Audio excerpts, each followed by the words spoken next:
Baik, di sini saya akan memaparkan materi mengenai perhitungan distribusi nilai data, yaitu distribusi normal, kurva dan daerah kurva normal, dan perhitungan uji normalitas. Sebelum itu, perkenalkan nama saya Saudara Ruhu dengan NIM 10 Distribusi normal. Distribusi normal adalah distribusi yang bentuknya seperti lonceng terbalik, misalnya distribusi kecerdasan atau IQ.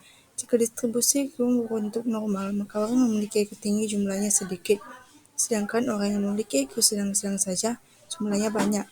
Tabel distribusi juga menunjukkan probabilitas kumulatif yang terkait dengan skor J tertentu dan dapat digunakan untuk memperkirakan probabilitas nilai tertentu dari variabel yang terdistribusi normal.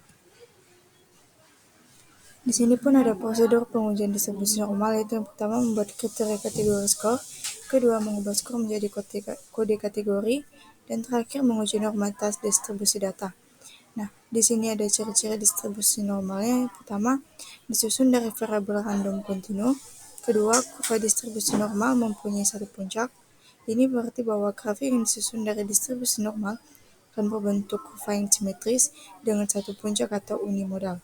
Ketiga, nilai min, median, dan mode terletak pada satu titik. Keempat, kurva normal dibentuk dari jumlah pengamatan yang sangat banyak. Dan kelima, event yang dihasilkan bersifat independen.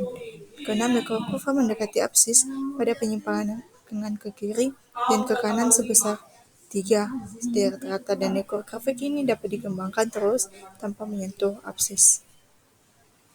Kurva dan daerah kurva normal. Daerah kurva normal adalah kurva yang simetris, berarti kurva ini membagi luas kurva menjadi dua bagian yang sama. Luas seluruh kurva sama dengan 1 atau 100%. Ini berarti bahwa luas setiap belahan adalah 50% dan setiap penyimpangan rata-rata dapat dinyatakan dalam persentase terhadap luas kurva. Nah, kurva normal adalah salah satu bentuk pola distribusi. Secara umum, kurva normal dapat dikatakan sebagai kurva yang berasal dari distribusi normal. Artinya, hasil dari distribusi normal akan menghasilkan kurva normal. Kurva normal ialah sebuah bentuk kurva yang telah direncanakan. Koordinatnya menunjukkan frekuensi dan poros absisnya membuat nilai variabel. Nah, di sini ada bentuk-bentuk kurva bermacam-macam, yaitu pertama berdasarkan simetrisitas, yaitu kurva simetris merupakan kurva yang dapat dibagi menjadi dua bagian yang sama dan sebangun. Kedua, kurva asimetris, yaitu kurva asimetris yang disebut juga kurva miring. Kedua, berdasarkan tinggi puncak. Kurva normal disebut juga kurva Gauss karena bentuk kurva ini mula-mula dipopulerkan oleh Friedrich Gauss. Dan ketiga, berdasarkan jumlah puncak. Dikatakan kurva unimodal bila kurva hanya mempunyai satu puncak, dan bila mempunyai dua puncak disebut bimodal, dan kurva dengan banyak puncak dinamakan kurva multimodal. Nah, di sini ada perhitungan uji normalitas, yang dimana pengujian normalitas maksudkan untuk mendeteksi apakah data yang akan digunakan sebagai pangkat tolak pengujian hipotesis merupakan data empirik yang memenuhi hakikat naturalistik.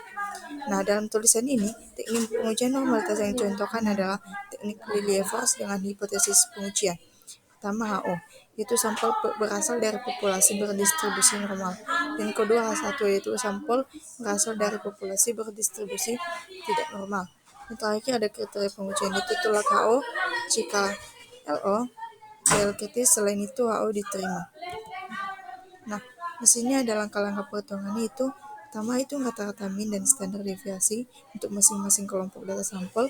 Dan kedua, pengamatan X1, X2, X3 sampai Xn dijadikan angka baku yang dimana J1, J2, J3 sampai dengan Jn dengan rumus tertentu. Nah, ketiga, untuk tiap angka baku dengan menggunakan daftar distribusi normal baku dihitung peluang, yaitu F dalam kurung Ji sama dengan P dan J score itu Ji. Dan keempat, lalu dihitung proporsinya, yaitu J1, J2, J3 sampai dengan Jn yang lebih atau sama dengan Ji. Dan terakhir, bandingkan dengan harga kritis L, tabel Lilliefors pada alfa tertentu. Nah, kita sampai ke kasus, itu kasus yang pertama, seorang staf manajemen informasi kesehatan mengumpulkan data jumlah kunjungan pasien harian ke klinik rawat jalan selama 10 hari kerja terakhir. Data yang terkumpul adalah 15, 18, 20, 22, dan 25. Nah, kita sampai ke pembahasannya itu kita cari dulu datanya itu 15, 18, 20, 25, dan 22. Nah, kita cari minnya atau X barnya itu 15 tambah 18 tambah 20 tambah 22 tambah 25 dibagi 5 yaitu 100. 100 bagi 5 yaitu 20. Nah, X1 dengan X bar pangkat 2. Nah, kita cari itu 15 kurang 20 pangkat 2 sama dengan 20. 18 kurang 20 pangkat 2 itu sama dengan 416. 20 kurang 20 pangkat 2 itu 0. 22 kurang 20 pangkat 2 itu 8. Dan 25 kurang 20 pangkat 2 itu 20. Jadi kita tambahkan saja 20 sampai ke 20-nya tadi, yaitu kita tambahkan dengan 6. Kita tambahkan semua, jadi totalnya semua itu nanti adalah 64. Nah, kita sampai kepada SD-nya itu sigma pangkat sigma dalam kurung X1 dikurang X bar itu pangkat 2 per 5 kurang 1. Jadi 5 kurang 1 itu kita jumlahkan itu pakai 60 pangkat 64 per 4. Jadi 6 kita bagikan saja itu 64 bagi 4 sama dengan 16 dan kembali lagi ke rumus itu 4. Nah, kita sampai ke KU-nya itu dalam kurung SD per min kali 100% sama dengan 4 per 20 kali 100%. Kita jumlahkan 4 bagi 20 yaitu 0,2.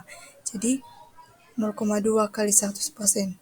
Nanti hasilnya 20%. Yang 20% ini itu hasil dari penjumlahan 0,2 kali 100%. Kasus kedua, seorang petugas rekam medis mencatat jumlah kesalahan penginputan data pasien per hari selama 7 hari kerja berturut-turut. Data yang tercatat adalah 2, 1, 3, 2, dan 15. Nah, langsung saja kita bahas, yaitu kita cari dulu datanya, yaitu 1, kita ralat 2, 1, 3, 2, dan 15. Nah, kita cari minnya atau X barnya itu 2 tambah 3 tambah 2 tambah 15 tambah 1 dibagi 5.